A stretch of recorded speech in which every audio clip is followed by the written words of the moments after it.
there was a famous story about someone who went to Bernard Shaw and said, I've been given 7 or 8 minutes to talk about this in topic. And so Shaw says, what's the problem? He says, how can I put in 7 or 8 minutes everything I know about this topic? And Bernard Shaw said, speak very, very slowly.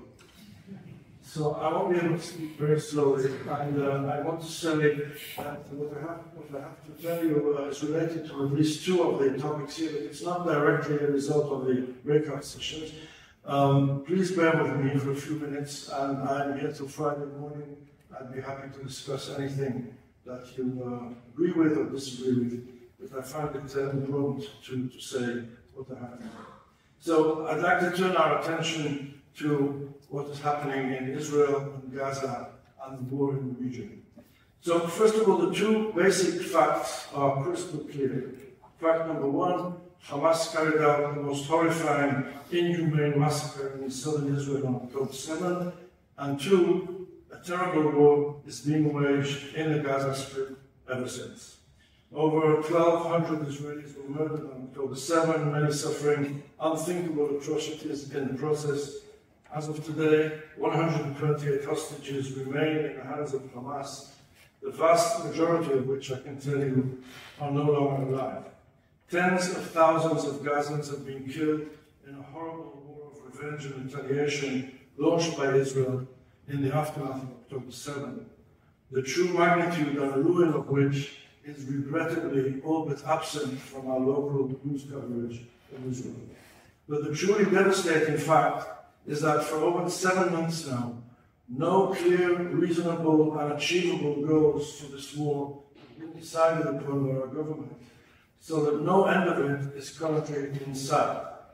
No plan for withdrawing from Gaza and stopping the number of casualties from mounting, no ideas for who should take over the responsibility there, and no plan for the return of the dying hostages. Nothing.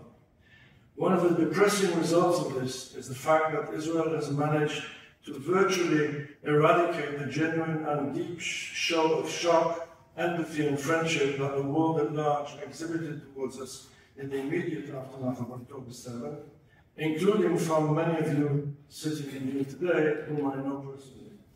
Sadly, this is fast becoming replaced by fury and rage, protests and violent riots on campuses, political isolation, and many disturbing signs of painful boycotts.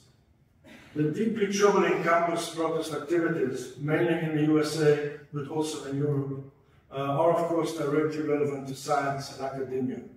They attract extensive and often biased news coverage, capturing the public's attention big time, and they are a critical part of what is triggering scientific and academic boycotts. All this results in the flames growing ever higher. What are the protesters calling for? What claims are they making, and how should we Israelis respond to them? I would like to suggest the following clear differentiation between 3 very different narratives, all of which can be heard on the streets and on the campus lawns, usually very loudly too. This division is definitely oversimplified, perhaps even naively simplistic, but I do think it helps make the point. Narrative number 1, anti-Semitism. In a nutshell, the Jews must go away, to put the demand mildly. Narrative number 2, anti-Israelism. The state of Israel must go away, and this is put very mildly too. Narrative number 3, anti what Israel is doing. Israel's current government must go away. As to the first 2 of these, I believe that we must fight against anti-Semitism and anti-Israelism with all our might, something that I would like to hope meets with full agreement here, and indeed should garner the support of any free-minded individual. However, as far as the third narrative goes, anti what Israel is doing, that is, making our current government go away, a very large portion of Israel's population, and I must add an even larger portion of Israeli academia, is committed to fighting for this. I personally have been doing so thoroughly and along multiple avenues for a long, long time, striving for an end to the occupation, for full equality and civil rights to all, and ultimately for an everlasting peace with our neighbors. Unfortunately, despite being a computer scientist, I do not have a simple algorithm for bringing about the so urgently needed end to the war in Gaza, hopefully followed by a steady improvement of the situation therein. Yet I firmly and deeply believe, with all my heart, that fighting effectively for the third of the above narratives is an absolutely crucial first step. Now, what has all of this got to do with our subject matter here, science? Well, in a world where politics and ideology often threaten to overshadow scientific progress, the sciences and the humanities serve as bridges over the troubled waters of disputes, disagreements, contradicting opinions, and seemingly incomparable goals. As was mentioned just a few minutes ago, the founding of CERN in the wake of World War II was a great example of science being above political and state-based differences, and the same goes for Sesame, which was also mentioned. Now, ladies and gentlemen, is the time to return with new fervor to this approach, based on the premise that the pursuit of knowledge is grounded in shared universal values of academic freedom, intensive collaboration, and freedom of thought and expression. Academic boycotts are a direct attack on these values, impeding the ability of scientists to work together on solving global challenges and hindering the advancement of science and culture and the international exchange of knowledge.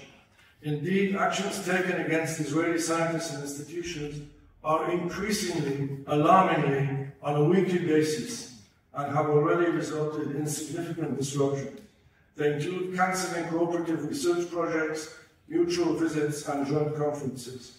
And there is also talk about possibly barring our participation in EU research programs such as Horizon and ERC. Such steps will ultimately harm us all.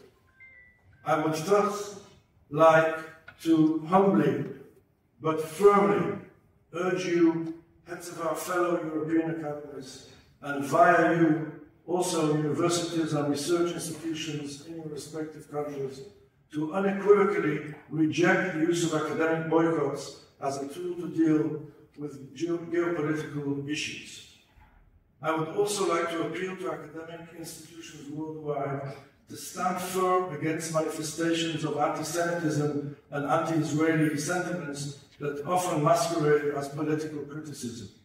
It is essential to maintain an academic environment free of discrimination and prejudice, ensuring that all members of the academic community can contribute to scientific research and education without fear of bias or boycott.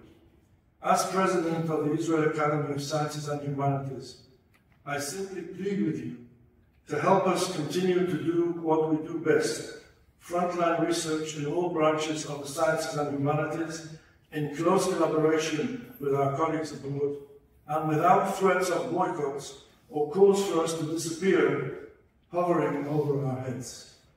Finally, as a private citizen, I pledge, with my many friends and colleagues in Israeli academia and outside of it, to do everything in our power to bring about a long-view and crucial change in Israeli leadership, and with it an end to the horrible situation in our area, leading to lasting peace and a better future for all of mankind.